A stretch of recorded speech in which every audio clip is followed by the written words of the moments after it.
azim. Ya Allah, ya Tuhan kami, letakkan kerendahan, keikhlasan dalam hati dan jiwa kami, ya Allah. Buang daripada hati kami rasa sombong, riak, takabur dan sebagainya, ya Allah. Daripada bersarang dalam hati dan jiwa kami, ya Allah. Amin, amin, ya Rabbal Alamin.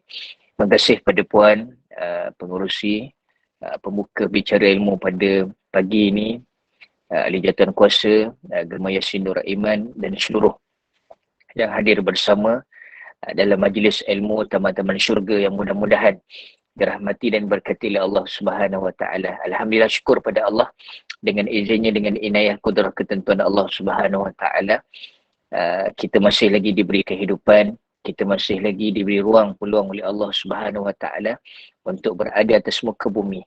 Sebelum satu masa nanti kita berada dalam perut bumi. Jadi seluruh yang dirahmati Allah, kita lapangkan dada, kita sedia untuk menerima ingatan-ingatan daripada Allah, ingatan-ingatan daripada Rasulullah sallallahu alaihi wasallam. Jadi seluruh yang dirahmati Allah hari ini, bersamaan 30 hari bulan, esok 31, merdeka di negara kita, ulang tahun kemerdekaan.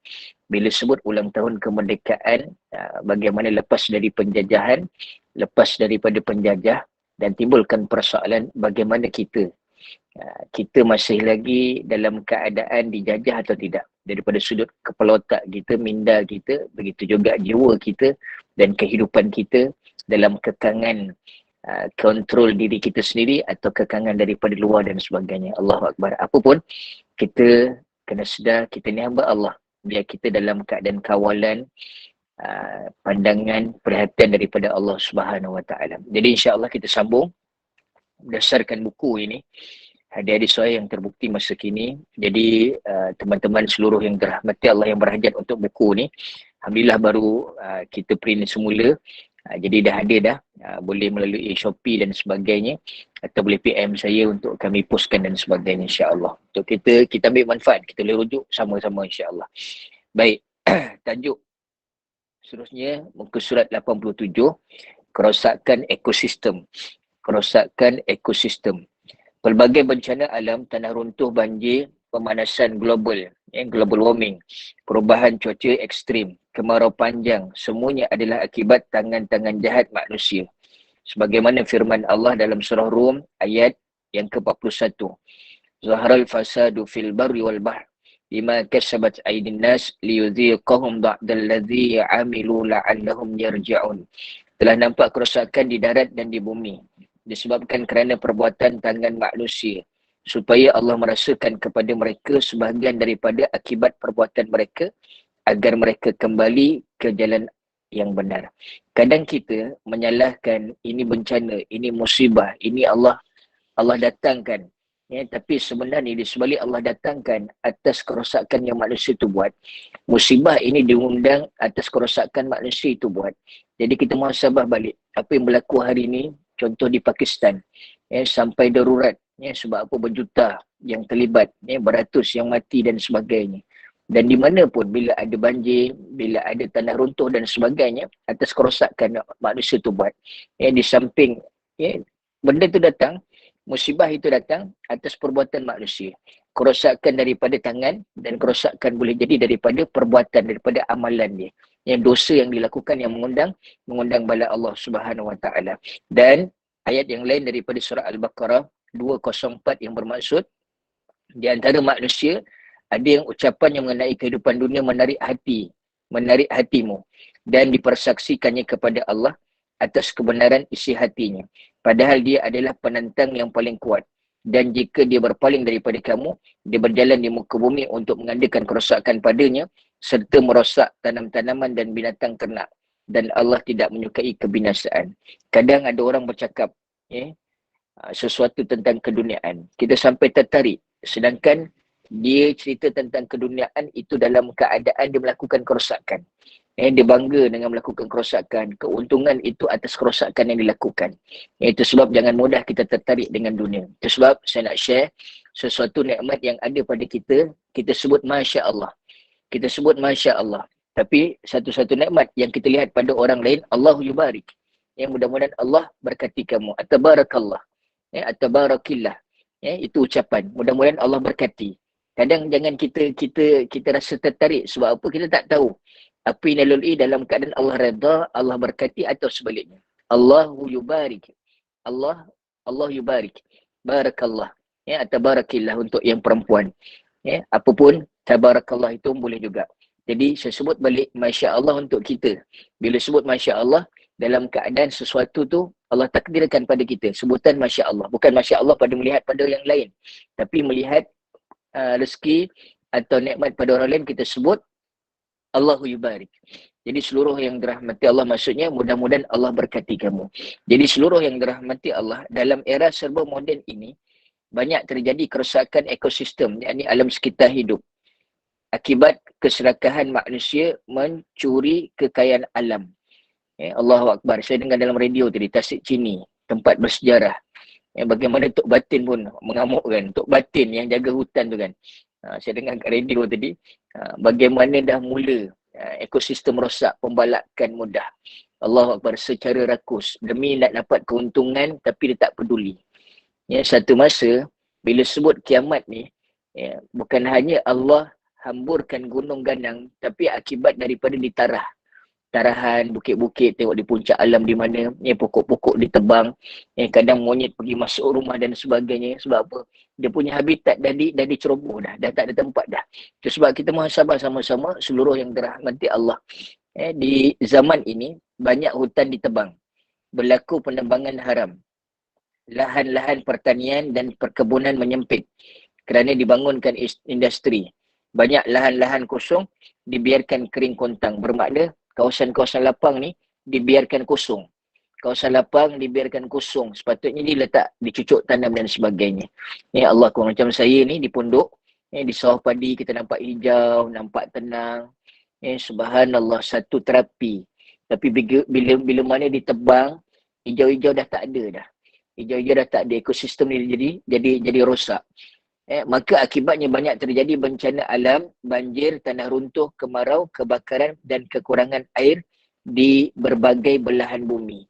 Kita cerita tajuk ni, Nabi sebut dulu dah. Nabi sebut dulu yang hari ni benar-benar berlaku, yang perlu kita ambil peduli. Bukan dalam keadaan kita ni lari lah, tapi untuk kita perhatikan, ni hadis ni, buku hadis ni, yang saya susun untuk kita ambil peduli, benar-benar berlaku, untuk kita hati-hati daripada kita melakukan sesuatu yang ditegah, sesuatu yang disebut yang merosak dan sebagainya. Isyarat kerosakan alam ekosistem ini sebenarnya telah disabdakan Rasulullah. Hadis riwayat Ahmad. Cuba kita tengok. Kiamat tidak akan terjadi melainkan akibat perilaku jahat orang-orang yang merosakkan ekosistem. Kiamat tidak akan terjadi melainkan akibat perilaku jahat orang-orang yang merosakkan ekosistem. Maka jika terjadi kiamat dan seseorang di antara kamu memegang bibit kurma di tangannya. Bibit kurma maksudnya benih kurma. Dan ia memiliki kesempatan untuk menanam bibit kurma itu sebelum meninggalkan tempatnya, maka hendaknya ia lakukan untuk selamatkan bumi ini. Bumi ini akan kiamat bila mana ekosistem dirosakkan. Pasak-pasak bumi rosak dan sebagainya. Allahu Akbar. Dan hadis yang lain, riwayat Tirmizi yang agak panjang, cuba kita tengok. Dan amatilah kenyataan Abu Hurairah berikut. Rasulullah berkata, jika kekuasaan dianggap keuntungan, keuntungan. Dia ada pangkat, dia ada pengaruh, dianggap keuntungan. Ini boleh kebas duit orang. Boleh ambil hak orang ni. Boleh ambil tanah ni. Boleh ambil bisnes ni. Boleh kacau ni. Subhanallah ni. Pengaruh, kekuasaan dianggap sebagai apa? Sebagai keuntungan. Dalam kurungan apa dia? Alat memperkayakan diri. Sepatutnya pemimpin, dia tak ambil hak rakyat. Allahu Akbar. Macam isu hari ni, kita tak boleh macam yang isu Datuk Seri Najib kan. Bukan kita nak kata, yelah, segala-galanya Allah Maha mengetahui. Apapun kita doa yang baik-baik. Doa yang baik-baik, kata ambil hak begini-begini. Apapun kita serah pada Allah. Allah yang mengaturkan. Kita sebagai sesama manusia, benda yang ada pada dia, kita tak perlu cerita. Itu sebagai apa? Sebagai mengumpat dosa. Begitu juga benda yang tak ada, kita buat cerita, itu jadi fitnah. Betul ke ada atau tidak, kita serah pada Allah. Kita lebih baik diam. Saya bercerita ni untuk bagi ingat. Hari ni orang suka nak komen, nak buat macam-macam andaian. Allahu Akbar. Jadi seluruh yang dirahmati Allah, mudah-mudahan kita semua Allah beri hidayah untuk kita sedar tujuan hidup kita ni untuk apa. Baik. Dan yang seluruhnya amanat dianggap ghanimah. Amanat dianggap ghanimah, yakni rampasan. Amanah itu dianggap rampasan. Allahu Akbar. Membayar zakat dianggap merugikan. Membayar zakat dianggap merugikan. Rugi bayar zakat. Allahu Akbar. Habis. Bila rasa macam itu habis. Zakat ni kewajipan. Zakat ini keperluan. Kewajipan. Wajib. Infak harta, sedekah tu sunat. Dan gambaran lain apa dia? Belajar bukan kerana agama, tetapi untuk meraih tujuan duniawi. Kita belajar ni untuk tujuan agama, untuk bagi faham, untuk dapat redha Allah, untuk dapat rahmat Allah. Bukan untuk tujuan dunia. Oh, aku belajar agama ni, aku boleh jadi ustaz, boleh jadi ustazah, boleh dapat duit. Ni aku boleh cerita. Ni berapa ramai yang belajar ni untuk sanjungan, untuk pujian. Habis. Na'udzubillah min zalik. Dan suami tunduk takut kepada isterinya. Tunduk takut kepada isterinya. Allahu Akbar. Minta maaf bahasa takut ni. Maksud dia tak ada kekuasaan, dia tak ada kuasa untuk menegur. Tu takut tu.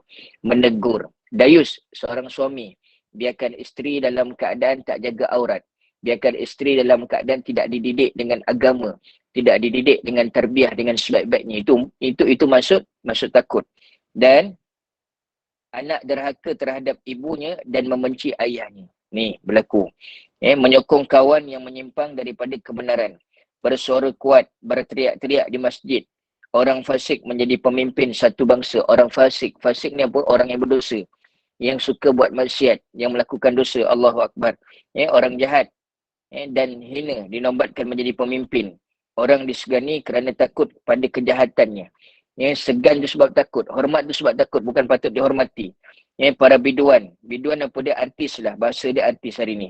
Dijadikan idola dan muzik digemari. Peredaran minum keras semakin meluas. Umat akhir zaman ini khalaf. Sewenang-wenang mengutuk generasi pertama kaum muslimin. Salafus soleh. Maksudnya khalaf ni apa dia? Berdebat. Maksudnya berselisih. Dia tak boleh terima yang dulu. Dia kata dulu kolot umpamanya. Maka hendaklah mereka waspada. Sebab pada masa itu akan terjadi hawa panas. Bila berlaku semua ni, sedar tak sedar berlaku dah. Apa yang terjadi akan berlaku hawa panas. Udara ni panas. Gempa bumi, tanah runtuh dan kemusnahan. Bila terjadi satu-satu ni, Allahu Akbar. Allah gambarkan panas yang bersangatan. Ada tempat yang hujan, ada tempat yang panas, sampaikan traffic light pun jadi cair. Lampu-lampu, benda-benda yang plastik ni jadi cair. Sebab apa? Panas. Gempa bumi, tanah runtuh dan kemusnahan. Seluruh yang dirahmati Allah. Saya nak sebut yang utama, tanda-tanda dunia nak kiamat yang akan kerap berlaku akhir-akhir ini dan dah muncul dah. Banyak berlaku gempa kecil-kecil sampai bawa gempa besar-besar. Satu. Yang kedua, Allah ubah manusia. Allah ubah manusia jadi beruk. Jadi beruk bukan apa? Bukan ubah kepala, bukan berbulu badan, bukan tumbuh ikut pelak. Qulubuhum. Hati mereka macam beruk, tamak. Dan perumpamaan manusia ni tamak dengan dunia. Tamak rakus dengan kebendaan. Sampai tak peduli kesan dan sebagainya. Allahu Akbar. Kemudian diikuti oleh tanda-tanda kiamat yang lain. Seperti untaian permata yang berjatuhan kerana terputus talinya. Untaian permata tu jatuh bermakna satu berterusan. Tanda-tanda berterusan sikit.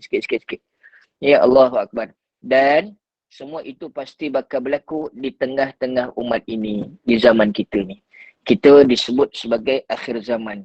Akhir zaman apa dia? Umat yang akan melihat satu persatu tanda dunia akan kiamat. Umat yang akan melihat juga kiamat berlaku. Kita ni. Jadi seluruh yang dirahmati Allah, kita muhasabah, kita doa Allah pelihara kita daripada fitnah dunia, daripada fitnah kita mati, dan yang paling kita risaukan fitnah Dajjal yang kita tidak kuat, yang kita akan terpengaruh dengan dia. Baik, Rasulullah SAW menganjurkan umatnya untuk meneroka alam serta memberdayakan alam sekitar untuk kebaikan maslahat. Meneroka, bukan ambil hak orang dengan cara yang betul. Meneroka. Meneroka tujuan untuk apa? Untuk kita suburkan tanah tu, untuk kita perbaiki ekosistem. Sebagaimana hadis riwayat Bukhari, cuba tengok, sesiapa yang memiliki tanah kosong, hendaknya mengusahakan tanahnya, atau hendaknya diberikan agar ditanami oleh saudaranya. Dia mampu buat tanah kosong, tanam. Tak mampu buat, dia upah saudaranya. Ya, untuk perbaiki ni ekosistem. Sebab apa? Selagi ada tumbuh-tumbuhan, selagi itu akan turun hujan. Subhanallah. Kadang kan, hujan ni turun bukan sebab manusia, tapi doa-doa, zikir-zikir daripada tumbuhan dan binatang ni. Boleh jadi nak tengok manusia ni dengan perangai yang rakus, dengan perangai subhanallah. Allah turunkan hujan, boleh jadi dalam keadaan ada yang memohon. Cuba tengok katak kan, dia bunyi ong-ong dan sebagainya kan, seolah memanggil hujan. Bermakna rahmat Allah itu atas tumbuh-tumbuhan ini. Itu sebab bila turun tu kita menumpang. Jadi seluruh yang dirahmati Allah, dua doa yang tidak akan ditolak kata Nabi ketika hujan turun dan ketika azan berkumandang. Jadi rebut peluang-peluang ni. Baik, dalam hadis yang lain, sesiapa yang menghidupkan tanah yang mati, yakni terlantar, maka dia memiliki bahagian darinya, yakni upah pahala. Upah pahala. Memang mungkin dapat duit, tapi dapat juga pahala di sisi Allah. Dan apa yang dimakan oleh binatang, nampak? Ternak, binatang ternak dari tanaman yang ada di tanah yang dikelolanya, itu merupakan sedekah baginya. Kita tanam pokok, ada boleh jadi burung makan, boleh jadi ada monyet makan, boleh jadi ada binatang-binatang makan. Kita berkongsi rezeki. Di situ ada doa daripada mereka dan ada pahala juga untuk kita. Subhanallah.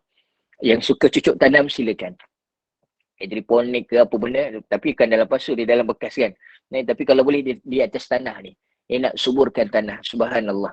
Rasulullah juga memberitahu umatnya, berbuat baik kepada setiap makhluk yang bernyawa bakal berbuah pahala. Berbuat baik kepada setiap makhluk yang bernyawa bakal berbuah pahala, bakal dapat pahala. Allahu Akbar. Kini amatilah realiti kehidupan di era moden kini. Sungguh ketamakan manusia masa kini telah melampaui batas. Tangan-tangan jahil manusia moden dengan mudah mengeksploitasi kekayaan alam tanpa henti, yang mana mengakibatkan rosaknya alam sekitar dan hancurnya ekosistem alam. Berlaku krisis ekologi. Allahu Akbar. Ni, jadi kita renung balik, kita amati betul-betul berlaku tidak? Berlaku. Dan perkataan rakus, jiwa kapitalisme, mereka merupakan ancaman serius bagi kelangsungan hidup dalam alam dan segala isinya. Tidak terkecuali manusia. Lebih daripada itu, walau telah banyak terjadi bencana alam, banjir besar, tanah runtuh, kemarau, kebakaran, pemanasan global dan kekurangan air di pelbagai tempat di pelosok bumi, manusia tetap mengeksploitasi kekayaan alam tanpa henti. Allahu Akbar. Demi kelangsungan hidup dengan cara yang merosakkan, kesan yang tak baik. Di puncak alam, kalau pernah lalu, biasa lalu, saya selalu kan, saya duduk di Bukit Kapak, lalu di puncak alam, nak ke Shah Alam, subhanallah, makin rancak. Pokok-pokok dah mula ditebang dah. Lama-lama dah bukit-bukit pun subhanallah ditarah dan sebagainya. Jadi kita renung, kita muhasabah balik daripada tajuk ini berlaku tidak yang Nabi SAW sebut berlaku.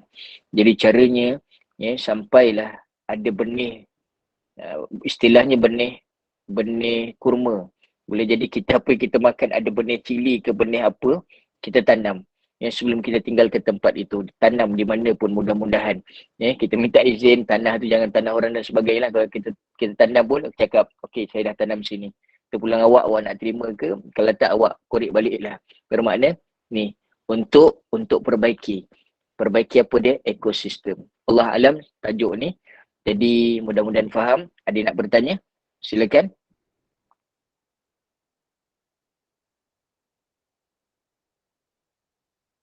Kalau tak ada, kita teruskan sikit tajuk yang lain. InsyaAllah kita selesaikan bab yang kedua ni. Sebelum kita masuk nanti akan datang bab yang ketiga, nilai agama. Kita selesaikan bab yang kedua ni, tajuk yang terakhir, Islam menjadi agama terbesar di muka bumi. Islam menjadi agama terbesar di muka bumi. Islam adalah petunjuk jalan keselamatan bagi mereka yang mendamba kebahagiaan hakiki dan abadi. Islam adalah semangat pengabdian, ibadah dan ubudiah kepada Allah Azza wa Jalla, serta jalan hidup yang tegak di atas nilai-nilai keadilan, pendamaian, keluhuran dan kasih sayang. Bila sebut Islam, hari ini kita lahir Islam.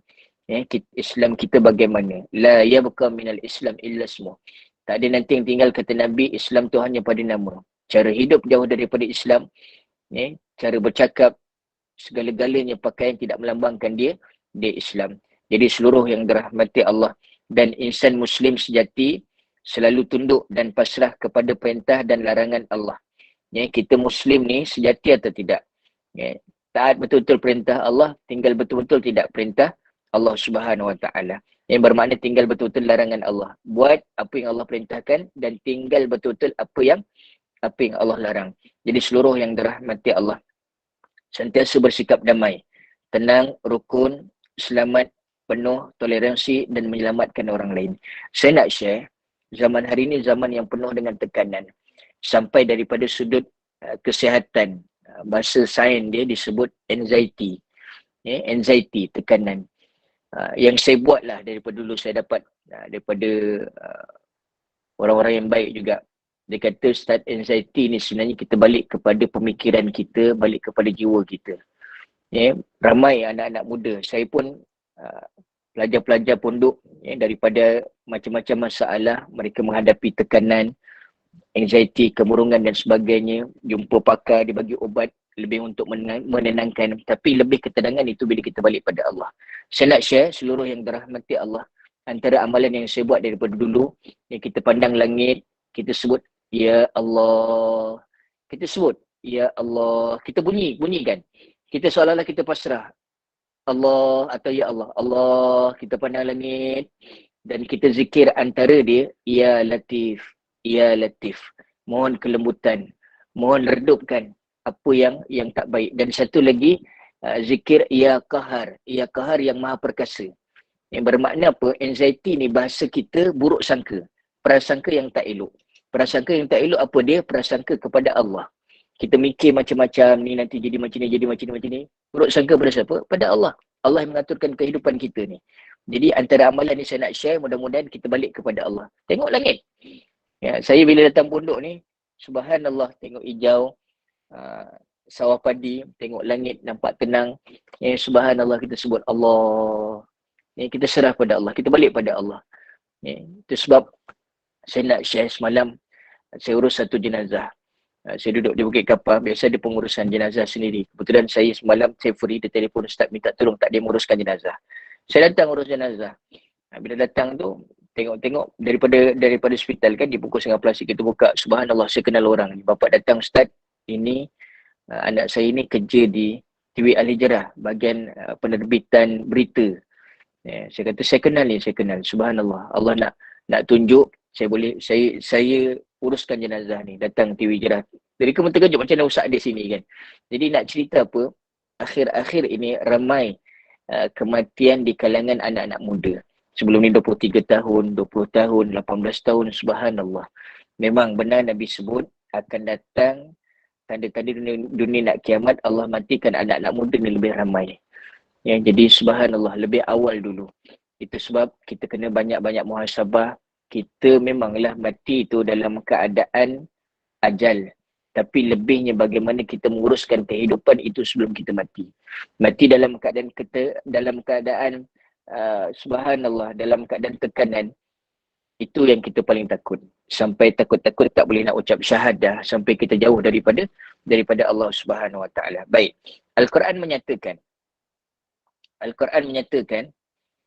dalam surah An-Nisa ayat 21-25, wa man ahsanu dinan mimman aslama wajhahu lillahi wa huwa muhsinun wattaba'a millata Ibrahim hanifa wattakhadallahu Ibrahim khalila.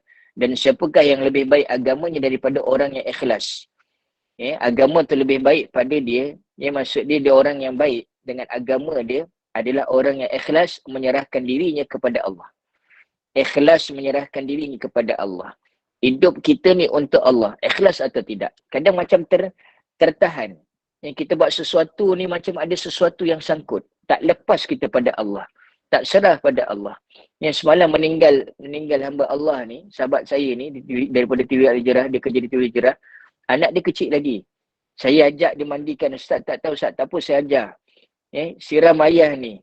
Bayangkan bagaimana ayah mandikan awak, ini awak mandikan balik ayah. Inilah yang pertama boleh jadi terakhir, boleh jadi awak mandikan dia. Saya ajak, menangis dia. Kecil lagi, lebih kurang dalam 9-10 tahun.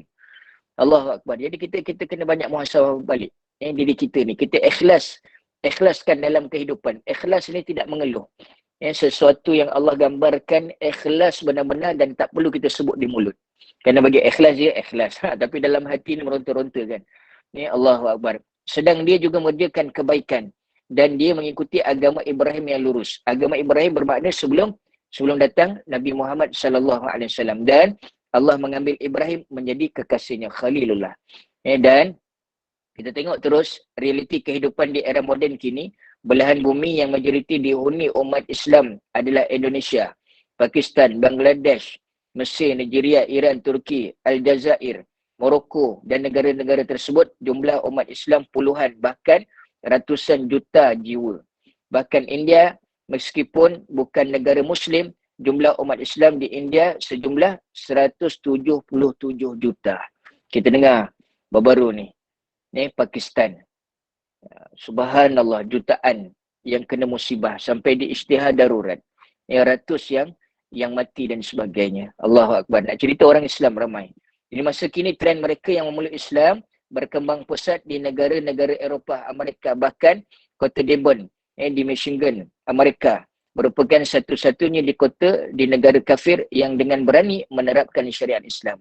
Bermakna apa? Perjuangan dakwah Nabi sampai dah. Nak cerita akhir zaman, ramai yang masuk Islam. Mereka adalah merupakan realiti yang tidak mungkin dinafikan bahawa populasi umat Islam kian tahun terus bertambah. Bertambah jumlahnya di antara faktor cepatnya pertambahan jumlah kaum muslimin sebab apa? Yang pertama, angka kelahiran bayi dalam kalangan umat Islam sering meningkat. Yang kedua, Islam diakui sebagai agama yang sah serta mampu memberi solusi kepada ragam permasalahan hidup. Yang ketiga, syiar dakwah Islam di negara-negara maju Amerika dan Eropah yang mula diterima secara positif. Alhamdulillah. Dan yang keempat, tertariknya masyarakat dunia terhadap Islam kerana pelbagai kes yang menganiaya umat Islam seperti kes teroris, pembunuhan umat Islam di Palestin, Rohingya serta lainnya. Bermakna apa? Antara sebab Islam ini diminati ramai yang masuk Islam sebab apa? Kes-kes macam ni, isu-isu macam ni, Rohingya di Myanmar dan sebagainya. Yang kelima, dasar dua negara dengan penduduk teramai di dunia iaitu China dan India yang membebaskan rakyatnya memiliki keyakinan yang pelbagai. Allahu Akbar. Dan isyarat Islam bakal menjadi agama terbesar di muka bumi sebenarnya telah disabdakan oleh Rasulullah sallallahu alaihi wasallam. Cuba tengok hadis riwayat Ahmad yang bermaksud urusan penyebaran agama Islam ini akan mencapai apa yang telah dicapai oleh siang dan malam. Sehingga Allah tidak akan membiarkan sebuah rumah di kota dan desa, melainkan dia akan masukkan agama ini dengan memuliakan manusia yang mulia atau menghinakan manusia yang hina. Islam itu kita anuti, kita faham, kita amalkan, mulia kita. Sebaliknya kita kufur, tak peduli, Allah hinakan kita. Allah benar-benar memuliakan manusia dengan Islam dan menghinakan manusia dengan kekafiran. Dalam hadis yang lain riwayat Muslim, Allah memperlihatkan bumi kepadaku sehingga aku dapat melihat dari bahagian timur hingga bahagian barat, dan kekuasaan penyebaran umatku akan mencapai semua wilayah yang aku lihat itu. Subhanallah. Dan persoalannya, umat Islam ramai macam buih di lautan, tetapi tidak ada kekuatan, tidak ada kesatuan, berbalah dan sebagainya. Allahu Akbar. Berdasarkan kajian lembaga Religious Population dapat diketahui bahawa jumlah umat Islam akan mengungguli jumlah memeluk agama-agama lain di muka bumi ini. Allahu Akbar. Yang sedemikian itu kerana penduduk beberapa negara bukan Islam di pelbagai belahan dunia ramai yang sudah tertarik, kagum dan simpati kepada agama Islam. Seperti Amerika Syarikat, Kanada, England, Perancis, Belanda, Spanyol, Jerman, Bosnia, Australia, Benin, Selandia Baru dan Republik Makedonia.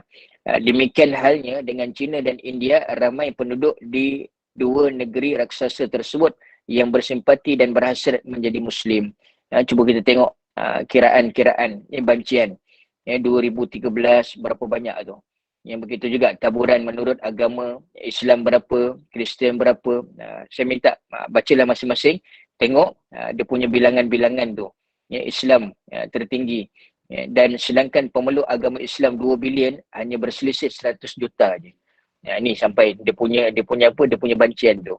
Maka dalam waktu terdekat angka tersebut bakal tersalib. Tersalib apa dia? Diungguli dan Islam bakal menjadi agama dengan pemeluk agama terbesar dunia. Allahu Akbar. Banyak lagi sabda-sabda Rasulullah sallallahu alaihi wasallam perihal dinamika kehidupan sosial yang terbukti kebenarannya dan dalam era moden kini, bahawa Islam menganjurkan umatnya untuk bersikap soleh,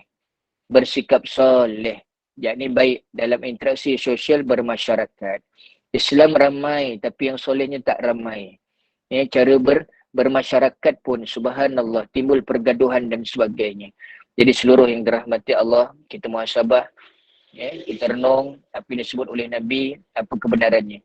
Yang semikian itu dengan menanam benih-benih kasih sayang terhadap sesama Muslim serta izhal as-surur. Apa maksud dia? Menabur kebahagiaan di hati sesama manusia. Itu sebab kita hari ini kena cakap benda-benda yang baik. Kena cakap benda-benda yang baik. Tak mampu bercakap benda yang baik, lias semut. Maksudnya diam. Kita diam. Daripada menyakiti orang. Dan Rasulullah SAW menganjurkan umatnya untuk menjauhi sikap mental negatif. Apa dia? Perilaku buruk dalam hidup bermasyarakat. Cuba tengok, kita teliti satu persatu.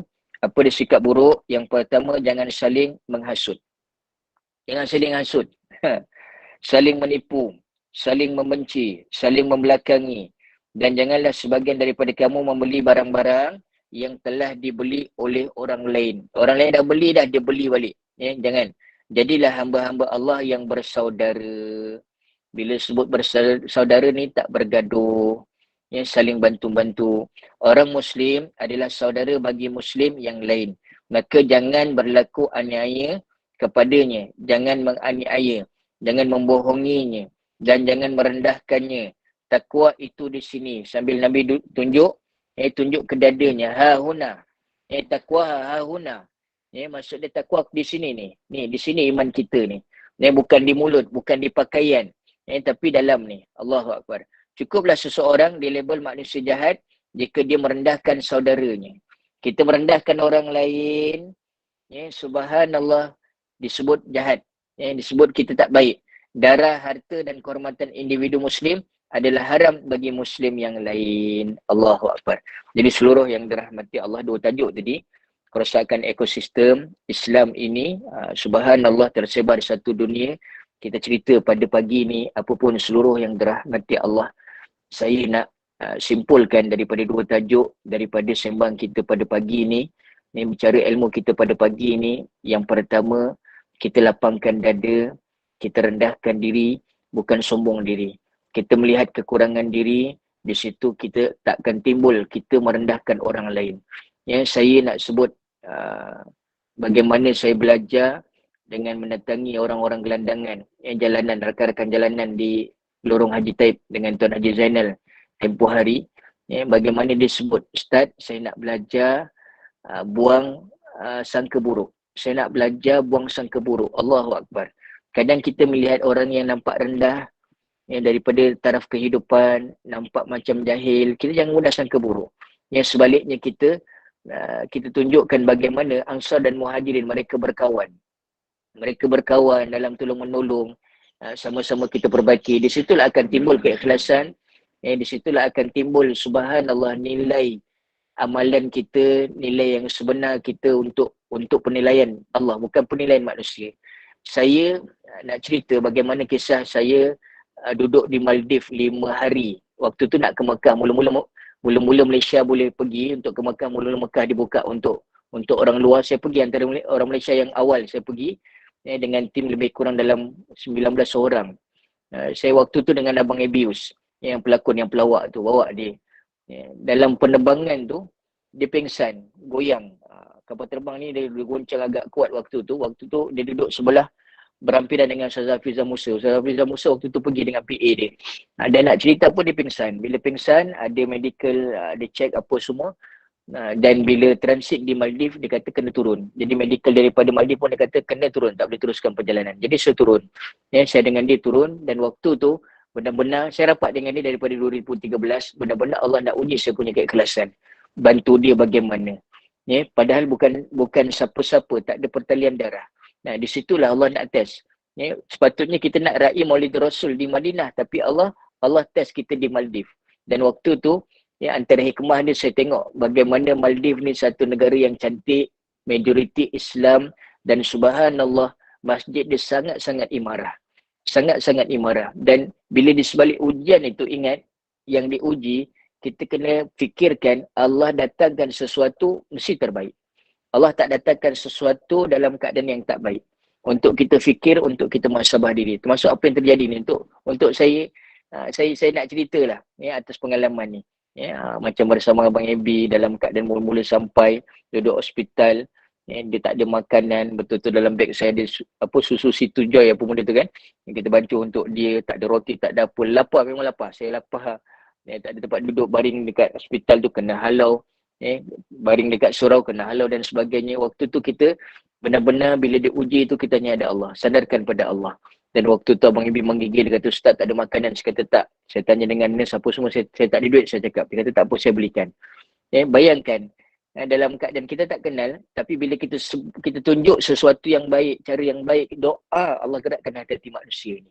Jadi hari ini kita muhasabah sama-sama, sangka baik yang kita gambarkan, baik juga yang Allah berikan. Jadi wallahu alam, saya buka. Kalau ada soalan, silakan. Silakan kalau ada soalan daripada jemaah, silakan. Assalamualaikum, nak tanya. Waalaikumsalam warahmatullahi.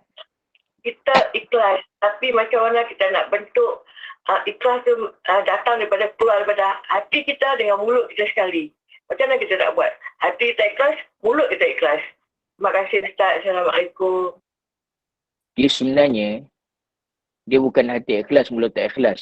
Macam orang cakap kan, saya tak bertudung tapi saya baik. Mulut saya jahat tapi hati saya baik. Tak jadi.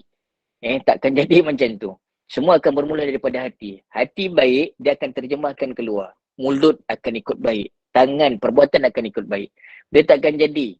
Itu sebab saya tak tahu aurat tapi saya baik. Tak. Baik itu daripada hati. Bila baik, semuanya akan jadi baik. Macam tu juga orang yang solat, inna salata tanha 'anil fahsya'i wal munkar.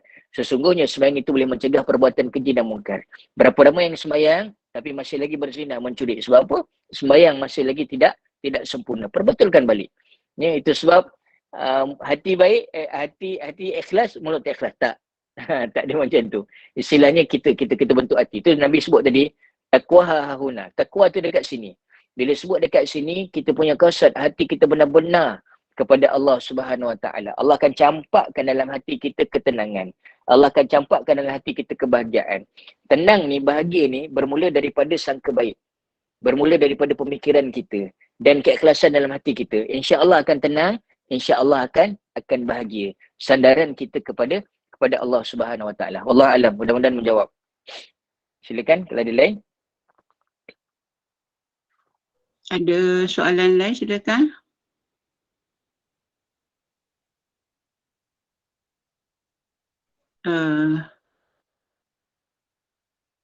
Puan Rasini, ada soalan situ.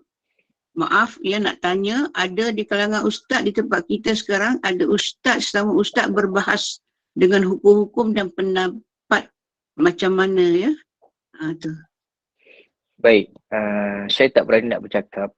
Cuma yang saya boleh sama-sama kita kena fikirkan, kita serah pada Allah lah. Kita serah pada Allah. Macam saya lebih suka berdiam diri daripada berdebat.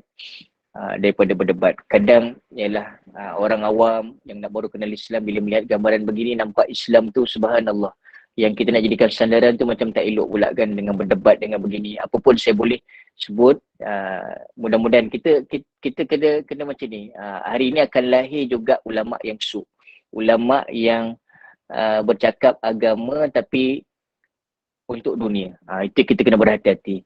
Ya, ulama yang su dia jual agama untuk kepentingan dunia, dan kita kena tengok bagaimana subhanallah yang kita nak jadikan warasatul anbiya, benar-benar pewaris nabi yang saya boleh sebut orang yang rendah dirinya, orang yang zuhud, orang yang tawaduk ilmunya. Bila bercakap hal orang, tadi kita cerita, bila bercakap hal orang, kita merendahkan hal orang, di situ dikira kita jahat. Ya, dikira kita jahat. Baik siapa pun, ustaz ke siapa pun, hati-hati. Ingatan saya lah. Kita jangan bercakap hal orang. Tapi tujuan kita nak bercakap, pengajaran tak ada masalah. Tapi bila sampai merendah-rendahkan, mengaibkan tu, na'udzubillah min zalik. Apapun bagi saya, hati-hatilah. Kita follow mereka-mereka yang benar-benar dengan Al-Quran, dengan hadis Nabi SAW, dan cakap yang tawaduk, tak merendah-rendahkan orang lain. Wallahualam. Itu yang saya boleh jawab lah. Okey, ada soalan lain? Ya, Puan Maimunah. Warahmatullahi wabarakatuh. Saya ingin menyentuh sedikit tentang penggunaan kuasa ya. Penggunaan ini bukan saja apa yang terlihat sekarang di kalangan orang-orang tertentu, orang atasan kita, tetapi juga berlaku di kalangan ibu bapa. Betul tak Ustaz? Penggunaan apa? Saya tak berapa jelas. Di kalangan ibu dan bapa. Penggunaan apa? Kalangan ibu dan bapa. Saya faham kalangan ibu bapa, tapi penggunaan apa? Contohnya ya, kalau sebelum contoh yang paling jelas yang saya perhatikan dari dulu ialah tentang pembahagian harta pusaka, di mana sering terdapat berlaku ya keadaan yang kusut ya dalam keluarga tersebut. Kalaupun dia yang tidak bersetuju, anak yang tidak bersetuju itu tidak mahu melibatkan diri, mereka begitu berani ya bertindak seperti begitu berani tanpa takut dengan balasan Allah. Bagaimana? Okey, baik, saya faham. Saya perlu mendapatkan sedikit lanjutan dari Ustaz. Okey, saya faham. Maksud saya tak apa je dari penggunaan kuasa kan. Kuasa ini bahasa kuasa bermakna apa dia saya sambung ya. Gini, sebelum ada kita ikut faraid ya, tetapi biasanya ibulah, sebab ibu tunggal ya, dia biasa memberi kata-kata, nanti tanah ini bagi adik kau. Sampaikan ada yang saya tahu, kau mesti bagi pada adik kau sebagai bayaran ais susu atau apa. Benda ini saya dengar dan saya perhati dan berlaku dan terus berlaku hingga sekarang. Begitu bagaimana? Baik. Terima kasih atas soalan. Dia pun apa pun kita belajar ni, ilmu agama ni, kita jangan stop sampai bila-bila untuk kefahaman tentang dunia. Memang ilmu sains, ilmu matematik, ilmu geografi apa semua itu untuk tujuan dunia. Tapi agama ini untuk kuasai apa yang dunia ni. Dunia ni untuk kita bagi faham. Apa yang berlaku permasalahan dalam keluarga, dia tak faham. Sebagai mak dia tak faham tanggungjawab dia, hidup dia, bapa juga kena faham. Saya juga sebagai bapa. Jadi dalam keadaan begini, Allahu Akbar, saya nak sebut satu perkara yang kita kena benar-benar jaga solat, jaga ibadah, jaga hubungan dengan Allah, dan di situ akan ada rasa takut dan di situ akan ada rasa faham. Bila akan rasa faham, dia akan tidak ketepikan tidak ketepikan persoalan agama. Dalam pengurusan apa semua, agama jangan ditolak tepi. Agama jangan ditolak tepi. Agama inilah membahagiakan, agama inilah sesuatu yang adil. Itu yang boleh saya sebutlah. Jadi apa pun kena faham, kena rujuk orang yang benar-benar faham untuk urusan faraid dan sebagainya, dan mak bapak kena bagi faham pada anak-anak. Bukan jadi batu api cakap begini. Itu sebab saya nak sebut balik, kita dekat dengan Allah, kita mohon pada Allah mala takil ni antara doa Nabi, jangan serahkan pada diriku sendiri untuk menjaga walau sekelip mata. Minta Allah tegur kita, Allah ingatkan kita. Ingat dunia ni hanya sementara, akhiratlah selama-lamanya. Kita nak masuk syurga bukan seorang-seorang. Bawa keluarga kita, bawa anak-anak kita. Jadi insya-Allah Itu sebab hari ini kena bagi faham betul-betul. Jangan senang cakap dia guna kuasa veto. Mentang-mentang dia bapa, mentang-mentang dalam keadaan begini dia jadi kuasa. Dalam adik-beradik. Dia yang saya nampak bila berlaku pertelagahan, berlaku perbalahan, satu yang pertama dia tak faham. Satu yang pertama dia jauh daripada Allah. Dia tak solat. Apapun kita doa pada Allah, jalan penyelesaian yang terbaik. Wallahu a'lam. Mudah-mudahan menjawab insya-Allah. Okey, saya rasa sekadar ini dapat saya buka. Kalau ada soalan, ada lagi tidak? Okey, ada soalan lagi kah? Kalau tak ada, tak apa. Saya tinggalkan nombor. Okey, silakan. Last. Ustaz, bagaimana kita menghadapi andainya kita dihadapkan dengan cumuhan-cumuhan mengenai Islam misalnya. Tadi Ustaz cakap lebih baik mesti cakap yang baik-baik ataupun kalau tidak berdiam diri saja. Tapi kalau kita berhadapan dengan orang-orang yang betul-betul kita tak sehingga hilang kesebaran lah kalau misalnya Islam dihina di depan kita dengan apa ni, bukan di pendengaran tapi di depan kita, macam mana kita harus menghadapi Ustaz? Baik. Saya sebut tadi yang pertama tadi, mula-mula tadi cakap benda-benda yang baik. Nabi SAW bila dihina tentang peribadi dia, tentang diri dia, Nabi tak lawan. Tapi bila Islam ditentang, agama Allah dilawan, Nabi orang yang paling tegas. Orang yang paling tegas sampai merah padam marah dia, sampai sahabat-sahabat takut. Bermakna tegas. Kita ni mampu kita pertahankan Islam, silakan. Mampu dengan perbuatan, mampu dengan mulut, silakan. Sampai satu tahap yang kita rasa kita lemah, ya Allah, kita serah pada Allah. Ya Allah, aku tak mampu, ya Allah, aku hanya mampu doa, ya Allah. Kita mampu dengan cakap, kita pertahankan. Jangan hina agama ni. Kita nak contoh orang kafir yang menghina apa semua. Macam yang berlaku sebelum ni, dia buka baju, dia mengaku dengan hafal Quran apa semua. Yang boleh, kita pergi ke mahkamah. Kita report polis. Mungkin dengan cara tu, biar dia ambil tindakan. Mampu kita bercakap, silakan. Takut jadi timbul pergaduhan, perbalahan, lebih baik kita berbicara dengan pihak-pihak yang berkuasa, insya-Allah. Itu yang saya boleh jawab lah, insya-Allah. Mudah-mudahan ada manfaat, mudah-mudahan ada barakah. Terima kasih banyak-banyak yang sudi mendengar. Kita akan sambung di bicara akan datang, insya-Allah. Jadi minta maaf. Mudah-mudahan. Ada lagi soalan? Tak ada Okey, adakah soalan? Kalau tidak, kita tutup kuliah kita, insya-Allah. Okey, insya-Allah. Kalau ada soalan, saya tinggalkan nombor telefon saya. Mungkin malu nak bertanya dan sebagainya. Mampu saya jawab insya-Allah. 0136328852. Yang berkaitan agama lah, insya-Allah. 0136328852. Jadi seluruh yang dirahmati Allah, kita tanda tangan sama-sama. Kita mohon kekuatan daripada Allah untuk istiqamah dalam agama kita. Allah beri kemudahan kehidupan, berjaya dunia akhirat, insya-Allah. Auzubillahi minasyaitanirrajim. Bismillahirrahmanirrahim. Ya Allah, ya Rahman, ya Rahim.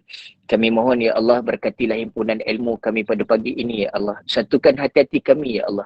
Hindarkan perbalahan, buruk sangka, busuk hati dan sebagainya, ya Allah.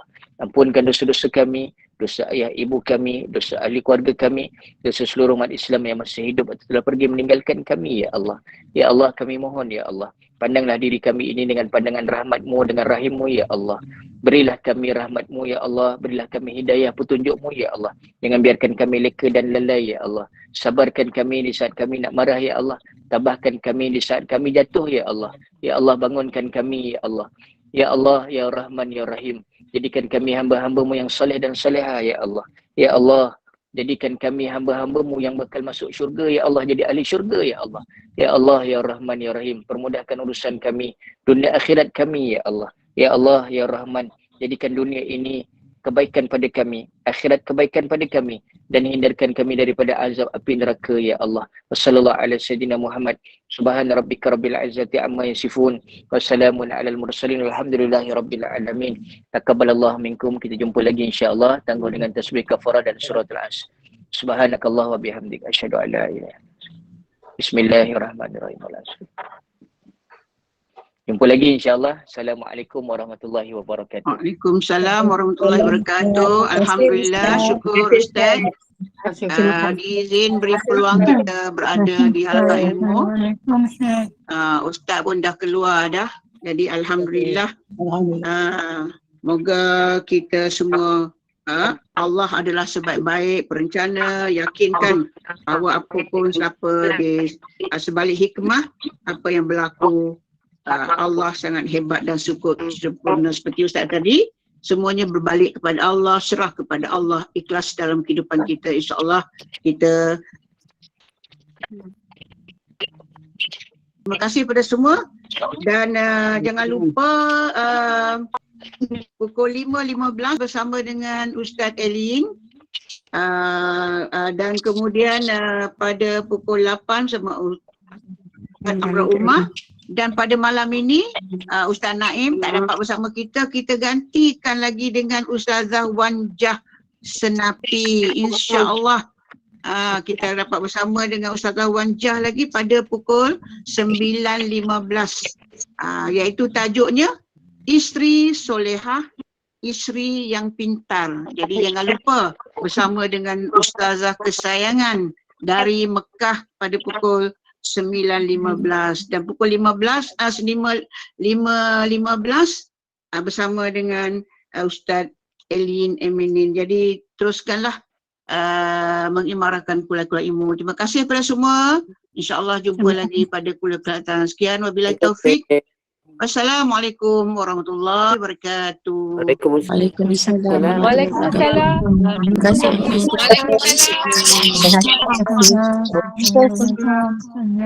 Waalaikumsalam warahmatullahi wabarakatuh. Terima kasih kepada semua. Terima kasih. Assalamualaikum warahmatullahi Waalaikumsalam. Terima kasih Puan Naimah. Sama-sama. InsyaAllah kita jumpa malam karang ya. InsyaAllah. Jangan lupa berjumpa lagi dengan Ustazah. Semalam ramai tak puas nak dengar kuliah Ustazah. Jadi malam ni kita sambung. Kita buat kuliah sebab semalam kita buat kuliah maghrib, ada Ustaz nak masuk pula pukul 9 suku. Jadi hari ni kita buat kita kuliah Isyak pula. Kalau Ustazah kesempatan mungkin boleh masa yang lebih panjang sikit, insyaAllah. Terpulang kepada Ustazah lah dengan keadaan program Ustazah di sana.